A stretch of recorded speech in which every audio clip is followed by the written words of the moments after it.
ہم نے اللہ سے نہیں کہا کہ ہمیں پیدا کرو پھر ہم اللہ کا شکر کیوں ادا کریں. بالکل یہی سوال میں نے غامدی صاحب سے بھی کیا تھا, انہوں نے اس کا جواب دیا, اور پھر اس میں نے کچھ ویلیو ایڈیشن بھی کی تھی. میری یوٹیوب کے پر آپ ویڈیو دیکھ لیں, اللہ نے مجھے میری مرضی کے بغیر کیوں پیدا کیا. اس ٹائٹل سے بھی ہے اور اس ٹائٹل سے بھی ہے, غامدی صاحب سے اللہ کے متعلق ایک مشکل سوال. تو اس کا لاجیکل آنسر دیتے ہیں ہم. قرآن اس کا جو آنسر دیتا ہے وہ تو دو ٹوک ہے, لا یسأل عما یفعل وہم یسألون. اللہ کو کوئی پوچھ نہیں سکتا کہ اللہ نے یہ کام کیوں کیا, وہ ہر ایک کو پوچھ سکتے ہیں کیونکہ وہ کریٹر ہے.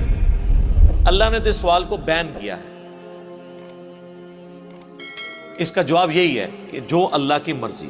اچھا اب آ جائیں لاجیکلی, چونکہ پورے قرآن کا ایک مقدمہ ہے نا, اللہ کا شکر میں کیوں ادا کروں. اس لیے میرے بھائی, آج بھی اگر آپ کو کوئی یہ آفر کرے, پہلے تو چھوڑ دیں کہ تم اپنی 50-60 سال کی زندگی میں بس یہ ایک موٹی موٹی چیزوں کا خیال رکھ لو, روزانہ 5 وقت کی نماز ہے, رزق حلال اور حرام میں فرق کرنا ہے, شریعت کی چند ایک پابندیاں ہیں, سیکس ڈسپلن ہے جس میں ہمارا ہی فائدہ ہے کہ ہم کوڑ کوڑ کے زندگی نہ گزاریں, ایک ہارمونی کے ساتھ زندگی گزاریں. تو پھر ہمیشہ کی زندگی تمہیں دوں گا جس میں تمہیں موت نہیں آئے گی, کوئی پریشانی نہیں آئے گی, کوئی بڑھاپا نہیں آئے گا, اور تمہاری مرضی کی زندگی ہوگی. یہاں تو تم 5 مرلے کے پلاٹ کی خاطر ذلیل ہوتے ہو, اور وہاں پہ سب سے آخر میں جو دوزخ سے نکال کے جنت میں جانے والا جنتی ہے, بخاری مسلم میں آیا, اسے بھی اس پلانٹ ارتھ سے 10 گنا بڑی جنت دی جائے گی. پلانٹ ارتھ جس کا صرف سرکمفرنس ہی 40,000 کلومیٹر ہے, یعنی آپ یہاں سے چلیں نا تو 40,000 کلومیٹر کے بعد آپ واپس یہاں پہنچتے ہیں. اس سے 10 گنا بڑی جنت سب سے چھوٹے جنتی کو ملے گی جس نے آخر میں جنت میں داخل ہونا ہے اپنا لاکھوں سال کا عذاب بھگت کے, اور جس نے بغیر حساب و کتاب کے جنت میں جانا ہے, یا جس کی نیکیاں اس کے گناہوں پر حاوی ہوں گی اس نے جانا ہے, اس کی تو جنت کا کوئی امیجن نہیں. تو میرا خیال ہے دنیا میں کوئی انسان نہیں جو یہ آفر قبول نہ کرے, کیونکہ انسان کی دل میں جو اللہ نے شہوات کی اٹریکشن اور محبت رکھ دی ہے وہ اس کی متقاضی ہے کہ وہ اپنی اس ٹیسٹ کو ختم نہیں کرنا چاہتا. کس کی خواہش ہے کہ وہ اچھا کھانا نہ کھائے اور ہمیشہ کھاتا رہے مرتے دم تک؟ دنیا میں تو پاسبل نہیں ہے. کھانا پینا چھوٹ جاتا ہے, بیماریاں ہو جائیں تو خریدنے کی قوت کے باوجود آپ کھا پی نہیں سکتے. دنیا میں ارب پتی لوگ ہیں جو نمک مرچ والا کھانا بھی نہیں کھا سکتے, معدہ اجازت نہیں دیتا. اللہ نے سب کو بیلنس رکھا ہوا ہے, کسی کو ایک معاملے میں اوپر کیا تو دوسری طرف سے اس کی آواز نکال دی ہے. آپ کو میں پاکستان میں اس وقت امیر ترین لوگ کئی ایسے بتا سکتا ہوں جو پیمپر باندھتے ہیں, اور ان کی لوگ گاڑیوں کے اوپر, ان کے جہازوں کے اوپر, ان کی دولتوں پہ, ان کے پلاٹس پہ رش کر رہے ہوتے ہیں, لیکن وہ اپنا پیشاب نہیں روک سکتے. تو انسان کی کیا اوقات ہے؟ لیکن آخرت میں کچھ نہیں ہے, آخرت میں پیشاب ہے ہی نہیں. صحیح مسلم کا آپ جنت والا چیپٹر پڑھ لیں, اور مشکات شریف میں آپ کو 30 جلد میں جنت سے متعلق ساری احادیث بخاری, مسلم, ابو داؤد, ترمذی, نسائی, ابن ماجہ, باقی کتابوں سے ملیں گی کہ جنت میں خوشبودار ڈکار آئے گی اور کھانا ہضم. پیشاب کرنے کی جو تکلیف ہے نا, یہ بھی نہیں انسان کو اٹھانی پڑے گی, کیونکہ جنت میں تکلیفیں آئی نہیں ہیں. اور جنت میں آپ کا پیٹ کا بھرنا نہ بھرنا یہ آپ کی مرضی سے ہے. آپ لذت کے لیے کھائیں گے. دنیا میں تو آپ لذت والی چیز تھوڑی دیر کھائیں تو پھر پیٹ جواب دے جاتا ہے. نہیں, جنت کی کسی نعمت کو فنا نہیں ہے. آم توڑ کے کھائیں گے پھر آم دوبارہ اگ جائے گا اسی وقت ہی, کسی چیز نے ختم نہیں ہونا.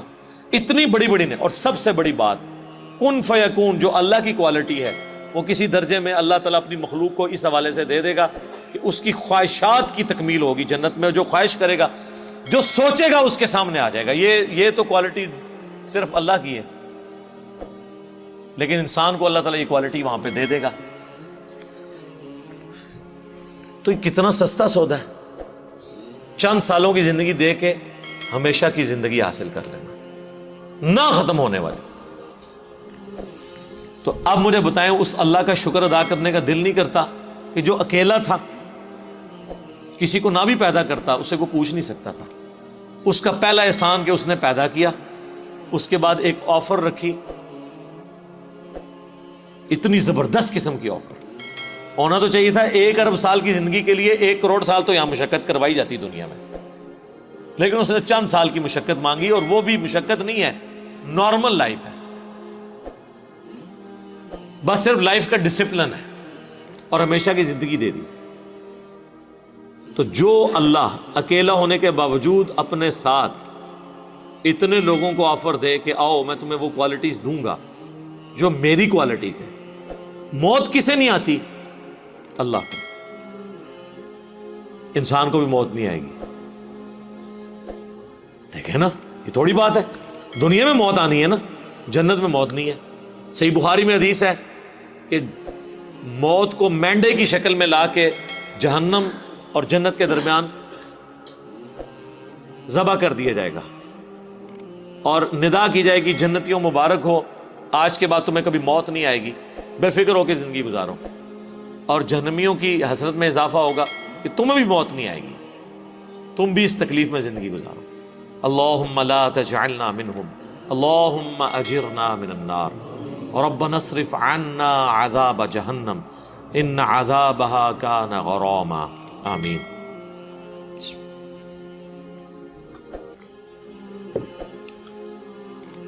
اللہ کی ذات کو جب آپ اس پہلو سے دیکھیں گے تو آپ کے اندر سے, آپ کے ایک ایک ریشے سے اس کے لیے شکر کے جذبات ابھریں گے.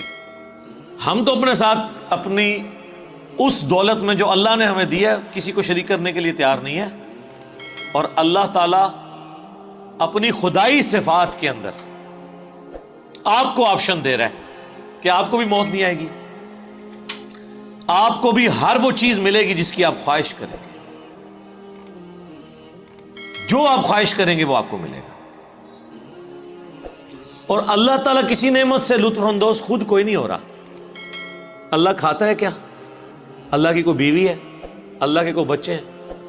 یہ وہ ساری چیزیں جو ہمارے لیے اٹریکشن کا باعث ہیں, اللہ کے لیے ان میں سے کوئی بھی چیز اٹریکشن کا باعث نہیں ہے سوائے ایک چیز, اور وہ چیز یہ ہے, حالانکہ اس معاملے میں بھی وہ غنی ہے, لیکن یہ اس کی خواہش ہے کہ بندے, انسان, مخلوقات, جن, فرشتے اس کا شکر کریں, اس کی عبادت کریں, ٹوٹل اوبیڈینس کریں. وما خلقت الجن والانس الا لیعبدون. ہم نے جن اور انسانوں کو فقط اس لیے پیدا کیا کہ وہ ہماری عبادت کریں, ہمیں مانے نہیں, صرف عبادت کریں, اور عبادت کہتے ہیں ٹوٹل اوبیڈینس. تو اس لیے شکر ادا کریں جی.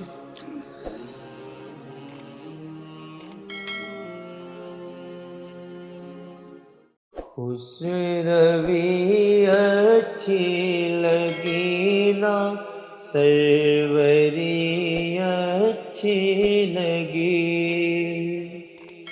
خسروی اچھی لگی نا, سروری اچھی لگی, ہم فقیروں کو مدینے, کو مدینے کی گلی اچھی لگی.